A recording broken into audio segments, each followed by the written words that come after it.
சென்னையில் வங்கி அதிகாரிகள் உதவியுடன் போலி நகைகளை அடகு வைத்து 2,32,00,000 ரூபாய் மோசடி செய்த இருவர் கைது செய்யப்பட்டுள்ளனர்.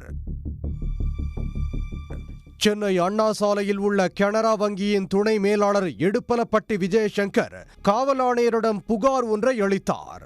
அந்த புகாரில் வங்கியின் நடைமுறைப்படி இன்டர்னல் ஆடிட் பார்க்கும்போது வங்கியில் அடமானம் வைத்து கடன் பெற்றிருந்த 21 பேரின் தங்க நகை கடன் கணக்குகளில் வைக்கப்பட்டிருந்த தங்க நகைகள் அனைத்தும் போலியானவை என தெரிய வந்துள்ளது. வங்கியில் பணிபுரிந்து வந்த வங்கி மேலாளர் ரமேஷ் மல்லுகுண்டா இந்த தங்க நகை கடன்களை வழங்கியதுடன் கடன்களுக்குண்டான நகைகளுக்கு பாதுகாவலராகவும் இருந்து வந்துள்ளார்.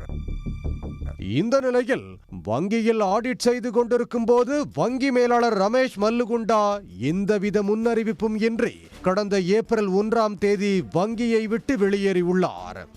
இதனால் அதிகாரிகளுக்கு சந்தேகம் வலுத்துள்ளது. கடன்களுக்கான நகைகள் அனைத்தையும் வங்கியின் கோல்டு அப்ரைசரான சரவணனிடம் அக்டோபர் 2024 முதல் மார்ச் 2025 வரை கோல்டு ஜுவல் மதிப்பீட்டு அறிக்கை பெறப்பட்டு 21 தங்க நகை கடன்கள் வழங்கப்பட்டுள்ளது.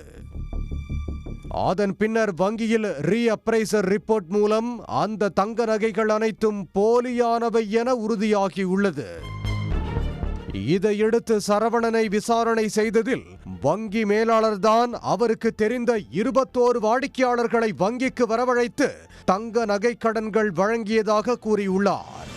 அவர் அறிவுறுத்தியதால் தான் மதிப்பீட்டு அறிக்கை வழங்கியதாகவும் சரவணன் தெரிவித்துள்ளார். வங்கியில் அடமானமாக வைக்கப்பட்டிருந்த ஒரிஜினல் தங்க நகைகளை எடுத்து போலியான கவரிங் நகைகளை வங்கியில் வைத்து வங்கிக்கு 2,38,00,000 இழப்பு ஏற்படுத்தியது தெரிய வந்தது. அறையில் சிசிடிவி இல்லாததை பயன்படுத்தி இந்த மோசடி அரங்கேற்றப்பட்டுள்ளது. இதையடுத்துதான் வங்கியை ஏமாற்றிய வங்கி மேலாளர், வங்கியின் அப்ரைசரான சரவணன் ஆகியோர் மீது நடவடிக்கை எடுக்க கோரி வங்கி தரப்பில் புகார் அளிக்கப்பட்டது. இந்த புகாரின் பேரில் வங்கி மோசடி புலனாய்வு பிரிவில் வழக்கு பதிவு செய்யப்பட்டது. விசாரணையில் ஒரிஜினல் தங்க நகைகளை வங்கியில் வைத்து கடன் பெறுவது போல் காண்பித்து போலியான தங்க நகைகளை வங்கியில் அடமானமாக வைத்து வங்கியை ஏமாற்றும் நோக்கில் செயல்பட்டு வங்கிக்கு 2,38,00,000 ரூபாய் இழப்பு ஏற்படுத்தியது தெரிய வந்தது. அதன் பேரில் மோசடியில் ஈடுபட்ட சரவணன் மற்றும் வங்கியில் தங்க நகை வைக்காமல் தங்க நகை கடன் பெற்ற ஜானகிராமன் ஆகிய இருவரை கைது செய்து சிறையில் அடைத்தனர். மேலும் இந்த மோசடிக்கு மூளையாக செயல்பட்டு நகையுடன் தலைமறைவாக உள்ள மேலாளரை சென்னை மத்திய குற்றப்பிரிவு போலீசார் தீவிரமாக தேடி வருகின்றனர். உடனுக்குடன் செய்திகளை தெரிந்து கொள்ள சன் நியூஸ் பெல் ஐகானை கிளிக் பண்ணுங்க.